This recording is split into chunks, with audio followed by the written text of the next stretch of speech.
Hello, this is Brett from PM Squared Consulting. This is a quick overview of how you can use OKRs to strategically prioritize your projects. In other words, have a strategically powered PMO, Project Management Office. Now, this is building on the previous video. As a reminder, where we left you off in the previous video is we had built this ontology, right? With your strategic objectives and priorities on the left, your core process across the top. We scored the impact of each process on each objective so we could identify the black boxes, the critical performance nodes where we needed to build OKRs.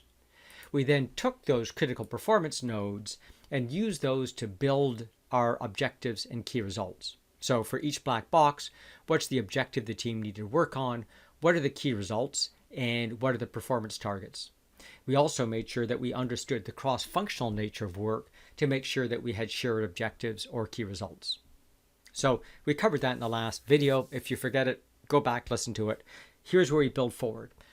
At this point, for each of those black cells, we have key results. We have numbers that should make it turn red, yellow, green, right?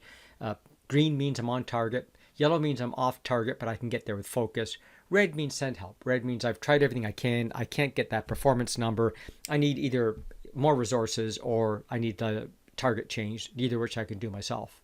So what if we go back to the ontology, that black and white spreadsheet?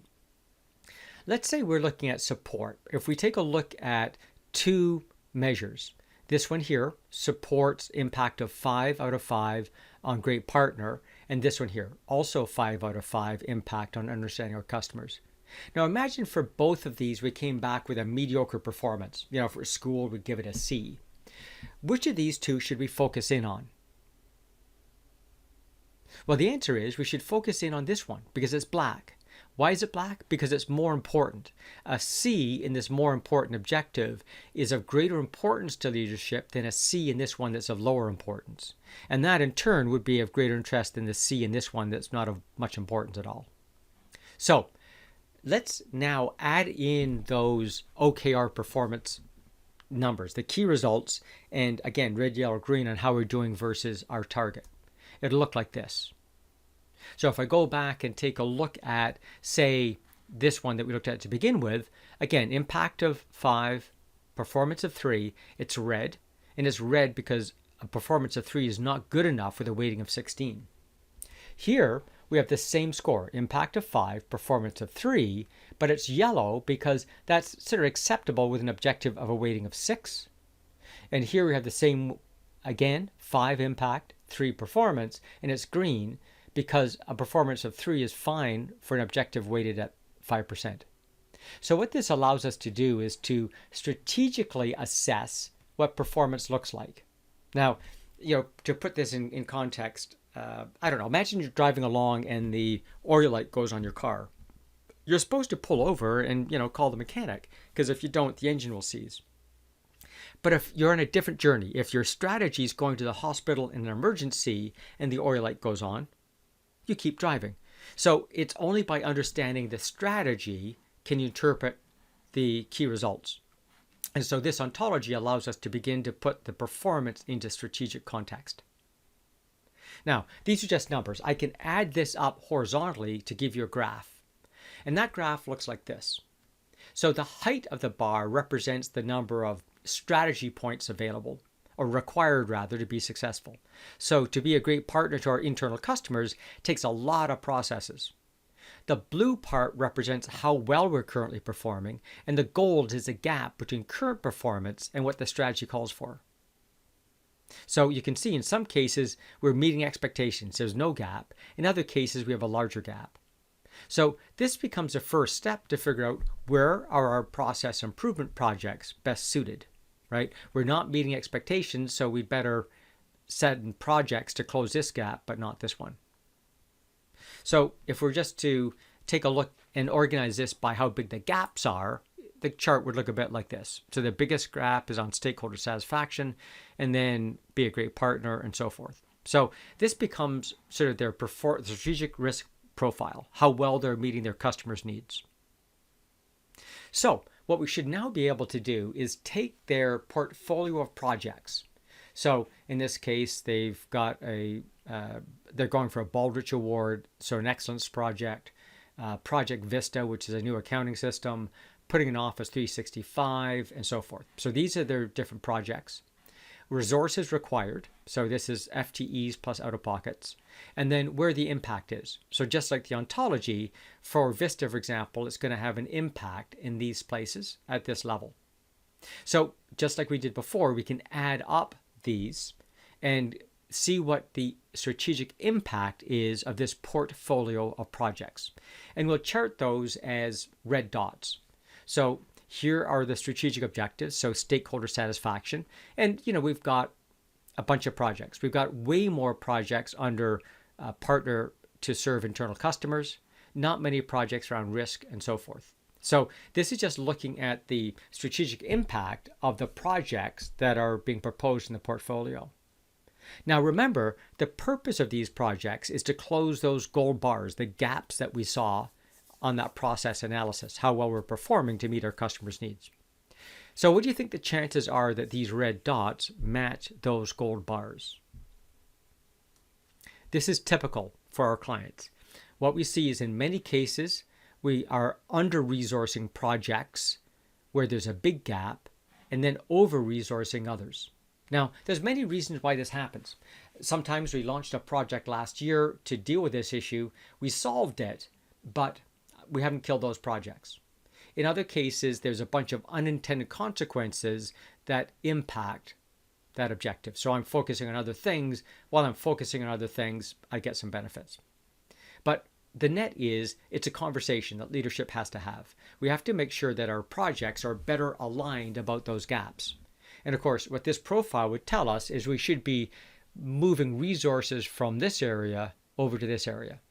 So it allows us to be able to look at all projects on an equal basis. It doesn't matter whether the project's proposed by the CEO, the CIO, or some developer.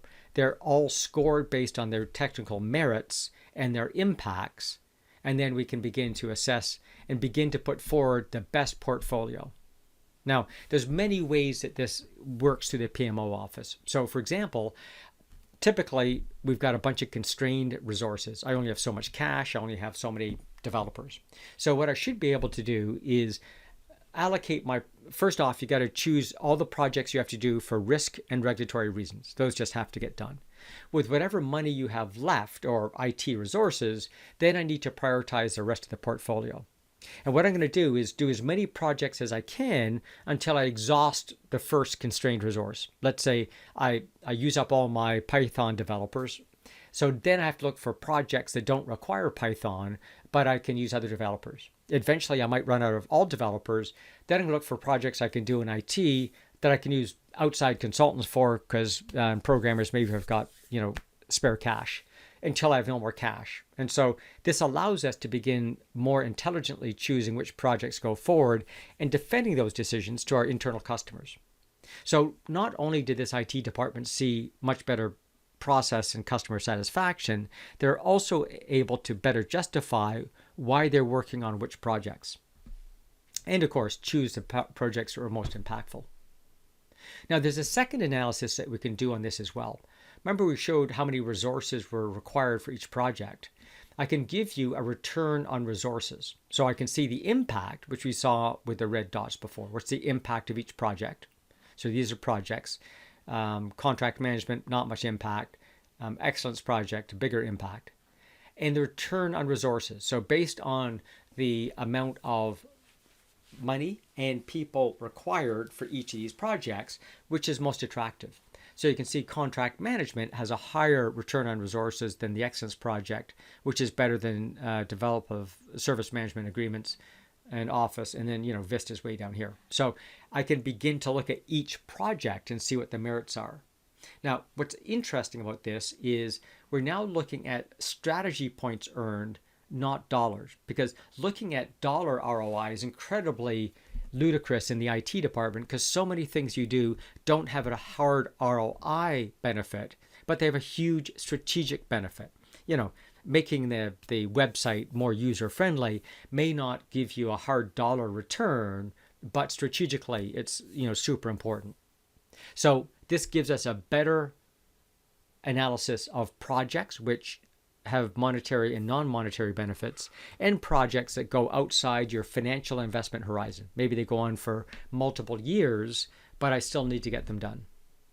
So it gives us better analysis. And the second part is, as I score each project, I'm going to add in what are the key results I expect to see. So now I can track each project to make sure it's actually delivering on the promise. So now when I cut a project charter, I monitor it to make sure it's delivering and linking it back to the original ontology to see if I'm getting performance benefits. Now, your brain is probably hurting at this point. Let me give you the executive summary.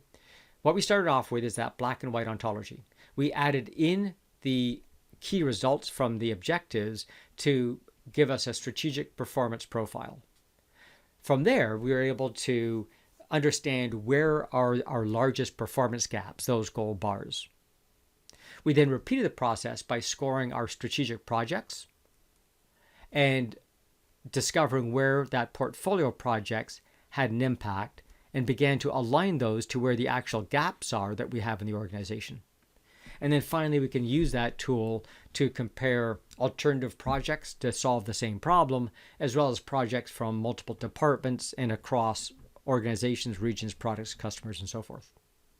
So I hope that's been useful to you. This is the second part that allows us to understand not only how can we drive performance and help our internal customers see that we're doing better, but also now use the same tool to make sure that we're working on the right projects and rationalize and explain the decisions that we've made. Thanks for your time.